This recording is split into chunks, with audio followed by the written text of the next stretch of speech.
सनसनीराय नमः। प्रिय श्रोताओं, आप सभी का आपके अपने चैनल अनाथ धारा में बहुत बहुत स्वागत है। आज शनिवार के दिन सुनिए शनिवार व्रत की संपूर्ण कथा। एक समय की बात है, एक ब्राह्मण राजा के महल के मुख्य द्वार पर बुरी आत्माओं से बचाव का काम करता था। एक दिन उसने एक अजीब सी आवाज सुनी तो वह डर गया। कई दिनों तक उसे वह आवाज सुनाई देती रही। उसने कभी भी उस रहस्यमय आवाज के बारे में अपनी पत्नी को भी नहीं बताया। उसका स्वास्थ्य दिन प्रतिदिन खराब होता गया, वह कमजोर होता गया। एक दिन उसकी पत्नी ने कहा, मैं तुम्हें पौष्टिक भोजन देने की पूरी कोशिश करती हूँ, फिर भी तुम्हारी सेहत खराब हो रही है। तुम्हें क्या हुआ है? कुछ समय तक तो वह चुप रहा। फिर उसकी पत्नी ने उसे बहुत समझाया कि उसे अपनी मन की बात बता देनी चाहिए, ताकि जो तनाव इतने दिनों से उसे मिल रहा है उससे छुटकारा पाया जा सके, कोई उपाय सोचा जा सके। ब्राह्मण ने कहा, मुझे हर शनिवार एक अजीब सी आवाज सुनाई देती है और वह आवाज कहती है कि वह हमारे राजा को कष्ट देना चाहती है और उस कष्ट की अवधि 7 साल, 2.5 साल, 2.5 महीने, 2.5 दिन या कम से कम 2.5 पहर यानी 7 घंटे होगी। अब राजा कोई भी अवधि चुन सकता है, लेकिन कष्ट तो होना अनिवार्य ही है। ब्राह्मण की पत्नी यह सुनकर मुस्कुराई और बोली, आपने मुझे यह बात पहले क्यों नहीं बताई? राजा को तो बचाना ही होगा, चाहे हमें इसके लिए कुछ भी क्यों न करना पड़े। अब 2.5 पहर का कष्ट सह लीजिए। आत्मा अगले दिन फिर महल में आई और वही संदेश दोहराया। अब की बार ब्राह्मण ने कहा, मैं राजा का कष्ट अपने ऊपर लेने को तैयार हूँ। आप 2.5 पहर तक मेरे ऊपर रह सकती हैं। आत्मा ब्राह्मण के इस प्रस्ताव से प्रसन्न हुई। फिर ब्राह्मण नदी के किनारे गए। वे ध्यान में उस समय बिताना चाहते थे। उन्होंने पानी की सतह पर 2 आम के फल तैरते हुए देखे। उन्होंने उन्हें ऊपर से पकड़ा और अपनी जांघ के नीचे रख लिया। राजा के राजकुमार पिछले 2 दिनों से शिकार पर गए हुए थे। वे अब तक वापस नहीं लौटे थे। इस कारण राजा बहुत बेचैन, व्याकुल थे। उन्होंने राजकुमारों को खोजने के लिए अपने दूतों को अलग अलग दिशाओं में भेजा। संयोग बस एक दूत ब्राह्मण के पास भी जा पहुंचा। उसे यह देखकर अत्यंत आश्चर्य हुआ कि ब्राह्मण ने राजकुमार के सिर अपनी जंघाओं के नीचे छुपा रखे थे। उसने यह बात राजा को बताई। सुनकर राजा क्रोधित हो गए। उन्होंने ब्राह्मण को सूली पर चढ़ा देने का या फांसी देने का आदेश दिया। राजा ने ब्राह्मण से उसकी अंतिम इच्छा पूछी तो ब्राह्मण ने कहा, कृपया करके मुझे 2.5 पहर तक मत मारना। राजा ब्राह्मण की बात मान गया। निर्धारित समय समाप्त होने पर ब्राह्मण के अंत की उसे सजा देने की व्यवस्था की गई। ब्राह्मण का सिर गर्म लोहे की तलवार से काटा जाना था। जैसे ही बदकर्ता ने ब्राह्मण पर आक्रमण किया, वह गर्म तलवार टुकड़े टुकड़े हो गई। बदकर्ता ने अब की बार गर्म चांदी की तलवार उठाई और वह तलवार भी ब्राह्मण की गर्दन को छूने से पहले ही टुकड़े टुकड़े हो गई। बदकर्ता ने गर्म सोने की तलवार निकाली और अब की बार ब्राह्मण का सिर कटने का प्रयास किया गया। तीसरी बार तलवार का हाल भी कुछ ऐसा ही हुआ। वहां उपस्थित लोग इस चमत्कार को देखकर आश्चर्यचकित रह गए। अचानक वे दोनों राजकुमार भी वहां प्रकट हो गए। राजा उन दोनों राजकुमार को देखकर बड़ा प्रसन्न हुआ और उन्हें गले लगाया और ब्राह्मण पर भी राजा ने दया दिखाई। राजा ने कहा, हे ब्राह्मण देव, यह क्या रहस्य है? इसे सबके सामने प्रकट कीजिए। इतनी बार मारने के बाद भी आपका बाल विवाह का नहीं हुआ।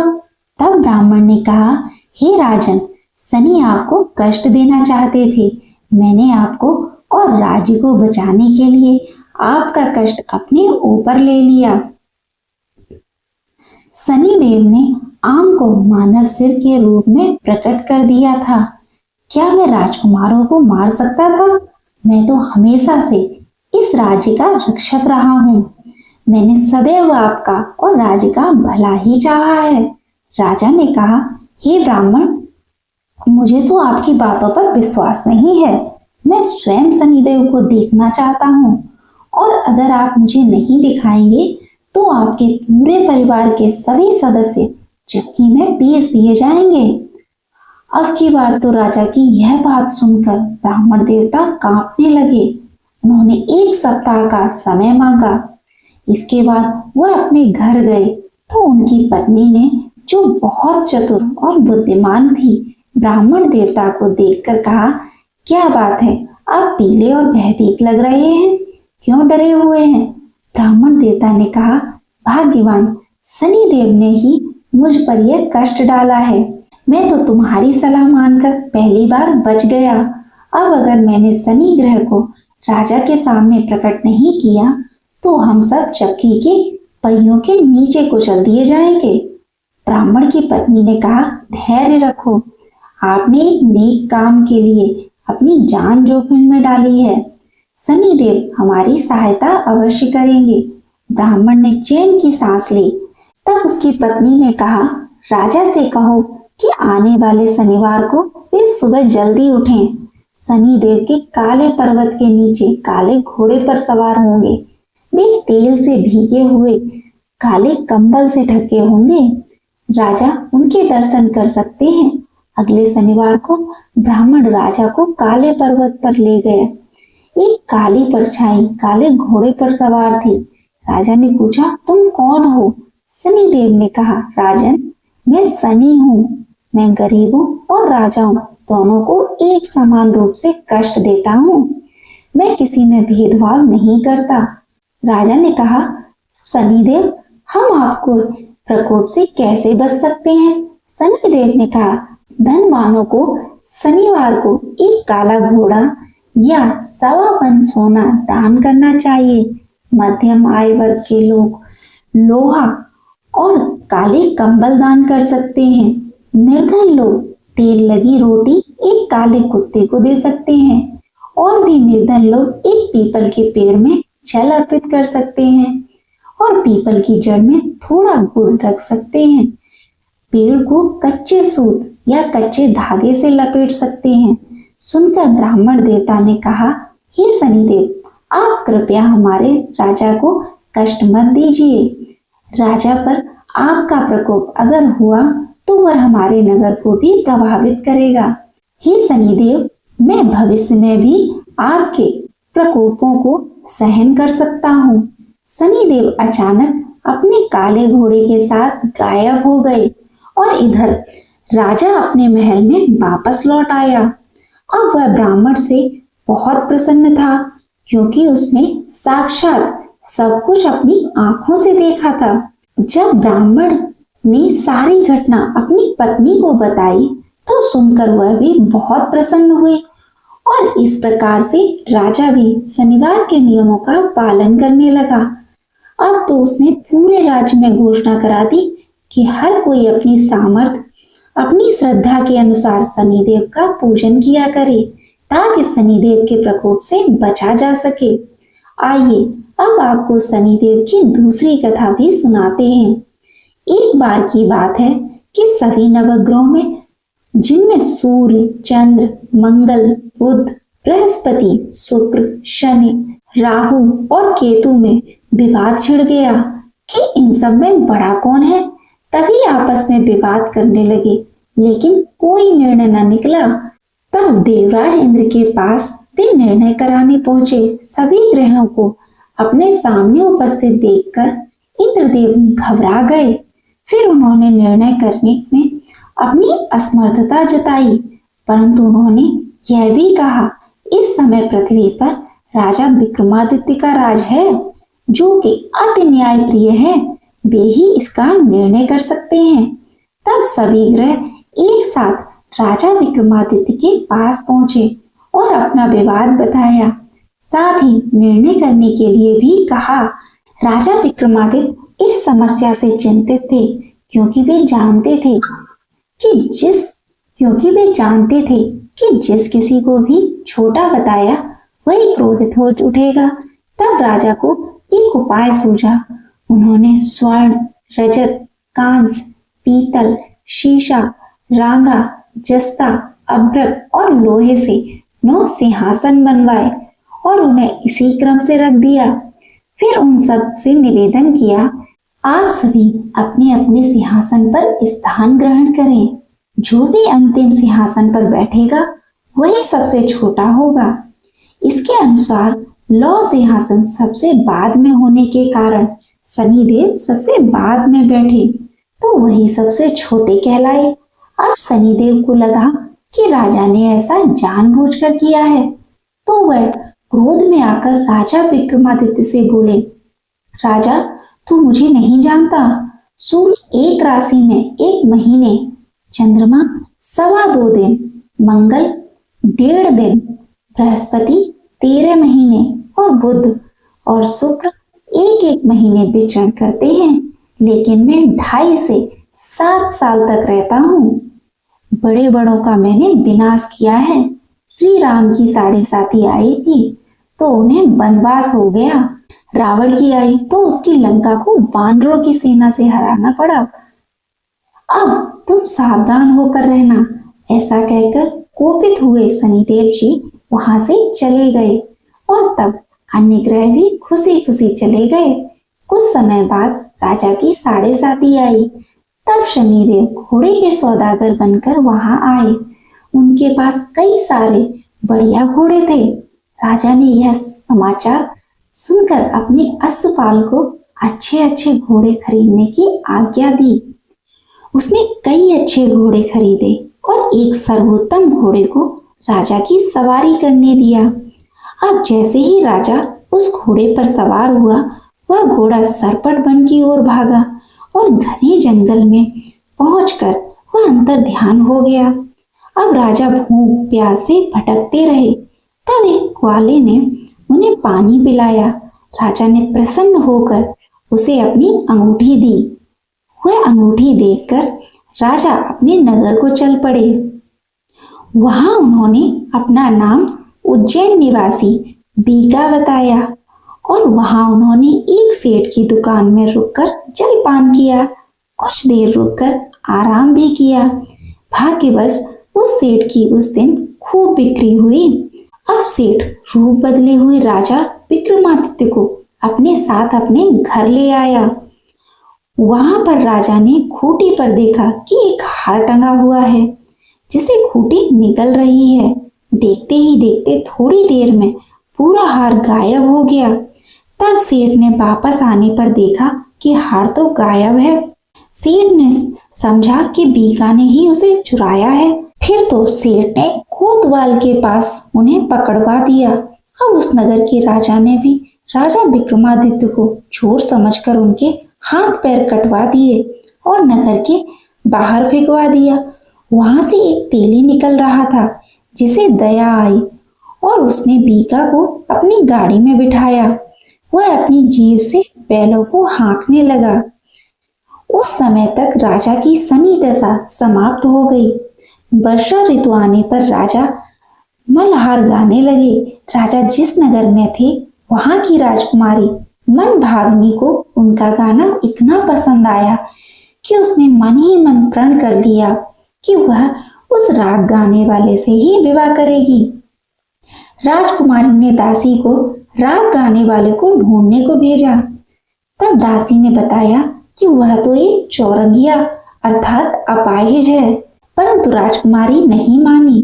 अगले ही दिन वह भूख प्यास त्याग कर अनशन पर बैठ गई कि विवाह करेगी तो उसी से करेगी। बहुत समझाने पर भी जब राजकुमारी नहीं मानी तो राजा ने उस तेली को बुला भेजा और विवाह की तैयारी करने को कहा। फिर तो उसका विवाह राजकुमारी से हो गया। तब एक दिन सोते हुए स्वप्न में शनिदेव ने राजा को दर्शन देकर कहा कि राजन देख, तुमने मुझे छोटा बताकर कितना दुख झेला है। तब राजा ने उनसे क्षमा मांगी और प्रार्थना करते हुए कहा, हे शनिदेव, जैसा दुख मुझे दिया है किसी और को मत दीजिएगा। तब शनिदेव मान गए और कहा कि जो मेरी कथा और व्रत करेगा उसे मेरी दशा में कभी कोई दुख नहीं होगा। जो व्यक्ति रोज मेरा ध्यान करेगा और चींटियों को आटा डालेगा उसकी भी सभी मनोकामनाएं पूर्ण होंगी। और ऐसा कहकर शनिदेव ने राजा को हाथ पैर वापस कर दिए। इधर प्रातःकाल आंख खुलने पर राजकुमारी ने देखा तो वह बड़ी आश्चर्यचकित हुई। तब बीका अर्थात राजा विक्रमादित्य ने राजकुमारी को बताया कि वह उज्जैन के राजा विक्रमादित्य हैं। जानकर सभी अत्यंत प्रसन्न हुए। सेठ ने जब सुना तो वह राजा के पैरों पर गिरकर क्षमा मांगने लगा। राजा ने कहा कि यह तो शनिदेव का क्रोध था, इसमें किसी का कोई दोष नहीं। सेठ ने फिर भी निवेदन किया कि राजन, मुझे शांति तभी मिलेगी जब आप मेरे घर चलकर भोजन करेंगे। तब सेठ ने अपने घर तरह तरह के व्यंजनों से राजा का सत्कार किया। तभी देखा कि जो खूंटी हार निकल गई थी वही अब उसे उगल रही थी। सेठ ने अनेक मोहरें देकर राजा का धन्यवाद किया। इसके बाद राजा रानी को लेकर अपने राज्य वापस लौट आए, जहां पर उनका खूब धूमधाम से स्वागत किया गया। राजा विक्रमादित्य ने कहा कि उन्होंने शनिदेव को छोटा बताया था, लेकिन वे तो सर्वश्रेष्ठ हैं। तब से राजा विक्रमादित्य के राज में शनिदेव की पूजा और कथा रोज होने लगी। शनिदेव की यह दिव्य और प्रेरणादायक कथा अब पूर्ण होती है। जिन्होंने भी श्रद्धा से इस कथा को सुना, उन्होंने न केवल शनिदेव की कृपा प्राप्त की, बल्कि अपने पापों का भी क्षय किया। कथा श्रवण का यही संदेश है, जो जैसा कर्म करेगा वैसा फल पाएगा। पर शनिदेव यदि कृपा करे तो दुर्भाग्य भी सौभाग्य बन जाएगा। अब आइए हम सब मिलकर शनिदेव से विनम्र प्रार्थना करें कि हे कर्मों के न्यायाधीश शनिदेव, हमारे अच्छे बुरे सभी कर्मों को क्षमा कर दें, हमें सही राह दिखाइए, हमारे जीवन से संकट, दरिद्रता, रोग और शत्रुता को दूर कर धैर्य, विवेक, संयम और सफलता प्रदान कीजिए। शनिदेव की कथा सुनने मात्र से मनुष्य को चंद्र दोष, राहु केतु की बाधाएं और समस्त शनि पीड़ा से मुक्ति मिलती है। जो हर शनिवार को इस कथा को सुनते हैं, शनिदेव उनके जीवन की नैया पार लगा देते हैं। ओम शन शनिश्चराय नमः का जाप करते हुए कथा को यहीं विराम करते हैं। पर शनिदेव की यह भक्ति अनवरत चलती रहे। जय जय श्री शनिदेव नमः। ओम शांति शांति शांति। अब सुनिए शनिदेव की कृपा प्राप्त करने के लिए दशरथ व्रत शनि स्रोत पाठ हिंदी में। उसके बाद आप सुनेंगे शनि चालीसा पाठ। जिनके शरीर का वर्ण कृष्ण नील तथा भगवान शंकर के समान है, उन शनिदेव को नमस्कार है। जो जगत के लिए कालाग्नि और कृतांत रूप हैं, उन शनिदेव को बारंबार नमस्कार है। जिनका शरीर कंकाल जैसा मांसहीन तथा जिनकी दाढ़ी, मूछ और जटा बड़ी हुई हैं, उन शनिदेव को नमस्कार है। जिनके बड़े बड़े नेत्र, पीठ में सटा हुआ पेट और भयानक आकार है, उन शनीश्वर देव को नमस्कार है। जिनके शरीर का ढांचा फैला हुआ, जिनके रोए बहुत मोटे हैं, जो लंबे चौड़े किंतु सूखे शरीर वाले हैं और जिनकी दाढ़ें काल रूप हैं, उन शनिदेव को बारंबार प्रणाम है। हे शनि, आपके नेत्र कोटर के समान गहरे हैं, आपकी ओर देखना कठिन है। आप घोर रौद्र, भीषण और विकराल हैं। आपको नमस्कार है। बलिमुख, आप सब कुछ भक्षण करने वाले हैं, आपको नमस्कार है। सूर्य नंदन, भास्कर पुत्र, अभय देने वाले देवता, आपको प्रणाम है। नीचे की ओर दृष्टि रखने वाले शनिदेव, आपको नमस्कार है।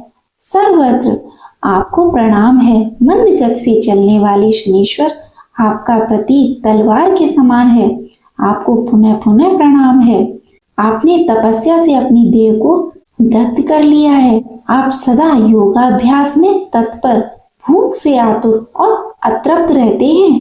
आपको सदा सर्वदा नमस्कार है। ज्ञान नेत्र, आपको प्रणाम है। कश्यप नंदन सूर्य पुत्र शनिदेव, आपको नमस्कार है। आप संतुष्ट होने पर राज्य देते हैं और रुष्ट होने पर उसे तत्काल हर लेते हैं। देवता, असुर, मनुष्य, सिद्ध, विद्याधर और नाग, यह सब आपकी दृष्टि पड़ने पर समूल नष्ट हो जाते हैं। देव, मुझ पर प्रसन्न होइए। मैं वर पाने के योग्य हूँ और आपकी शरण में आई हूँ। श्री शनि चालीसा पाठ। जय गणेश गिरजा सुवन, मंगल करण कृपाल, दीनन के दुख दूर करे, कीजय नाथ निहाल। जय जय श्री शनिदेव प्रभु, सुनो विनय महाराज, करो कृपा हे रवि तनय, राखो जन की लाज। जयत जयत शनिदेव दयाला, करत सदा भक्तन प्रतिपाला। चार भुजा तनु श्याम विराजे, माथे रतन मुकुट छवि छाजे। परम विशाल मनोहर भाला, टेढ़ी दृष्टि भ्रकुट विकराला। कुंडल श्रवण चमाचम चमके, यमाल मुक्तन मणि दमके।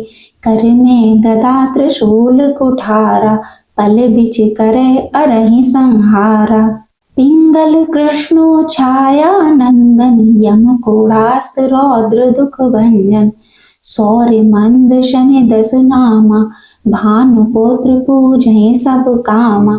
जा पर प्रभु प्रसन्न है जाई, रकहु राव करे चढ़ माही। पर्वतहु तड़ होय निहारत, त्रवहु को पर्वत करि डारत। राज मिलत बन राम ही दीन्यो, कै कहूँ कीमति हरि लीन्यो। बनहु मैं मृग कपट दिखाई, माँ तो जान की गई चराई। लग नहीं सकती बिकल करि डारा, मचिगा दल में हाहाकारा। रावण की गति मति बोराई, रामचंद्र सो बैर बढ़ाई। दियो कीट कर कंचन लंका, बज बजरंग वीर की डंका। नभ विक्रम पर तुहि पगुधारा, चैत्र मयूर निगल के हारा। हार नौ लखा लग्यो चोरी, हाथ पैर डरवायो तोरी। भरी दशा ने कृष्ट दिखायो, तेलहि घर कोल्हू चलवायो। विनय राग दीपक मह कीन्यो, तब प्रसन्न प्रभु भय सुख दीन्यो। हरिश्चंद्र नभ नारी बिकानी, आपहु भरे ढोम घर पानी। तैसे नल पर दशा सिरानी, भूज मीन कूद गई पानी। श्री शंकर ही गायो जब जाई, पार्वती को सती कराई। तनिक विलोकत ही कर रीसा, नभ उड़ गयो गौर सुत सीसा। पांडव पर भय दशा तुम्हारी, बचे द्रौपदी होते उघारी। कौरव के भी गति गति मार्यो, युद्ध महाभारत कर डार्यो। रवि कह मुख मह धरि तत्काला, लेकर कूद पर पाताला। शेष देव लख बिनति लाई, रवि को मुख ते दियो छुड़ाई। वाहन प्रभु के साथ सुजाना, जगद्विज गर्दभ मृग स्वाना। जम्बुक सिंह आदि नखधारी, सो फल ज्योतिष कहत तुम्हारी। गजवाहन लक्ष्मी ग्रह आवे, है ते सुख संपत्ति उपजावे। गर्दभ हानि करे पहु काजा, सिंह सिद्ध कर राज समाजा। जम्बुक बुध नष्ट कर डारो, मृग दे कष्ट प्राण संहारो। जब आवहि प्रभु स्वान सवारी, चोर आदि हुए डर भारी। तैसे ही चढ़े चरण यह नामा, स्वर्ण लोह चांदी और तामा। लोह चरण सब पर प्रभु आवे, धन जन संपत्ति नष्ट करावे। समता ताम्र रजत शुभकारी, स्वर्ण सर्व सुख मंगल भारी। जो यह शनि चरित्र नित गावे, कबहु न दशा निष्कृष्ट सतावे। आद्युत नाथ दिखावे लीला, करे शत्रु के नसिबल ढीला। जो पंडित सुयोग्य सुलभाई, विधिवत शनि ग्रह शांति कराई। पीपल जल शनि दिवस चढ़ावत, दीप दान दे बहु सुख पावत। कहत राम सुंदर प्रभु दासा, शनि सुमिरत सुख होत प्रकाशा। पाठ शनिश्चर देव को की हो भक्त तैयार, करत पाठ 40 दिन हो भव सागर पार। अगर आपको यह वीडियो अच्छी लगी है तो इसे लाइक करें, ज़्यादा से ज़्यादा शेयर करें और कमेंट बॉक्स में जय शनिदेव अवश्य लिखें, जिससे शनि भगवान की कृपा सदा आप पर बनी रहे। और अनादि धारा चैनल को सब्सक्राइब करें, जिससे आने वाले प्रत्येक वीडियो आप तक अवश्य पहुंचे। जय शनिदेव।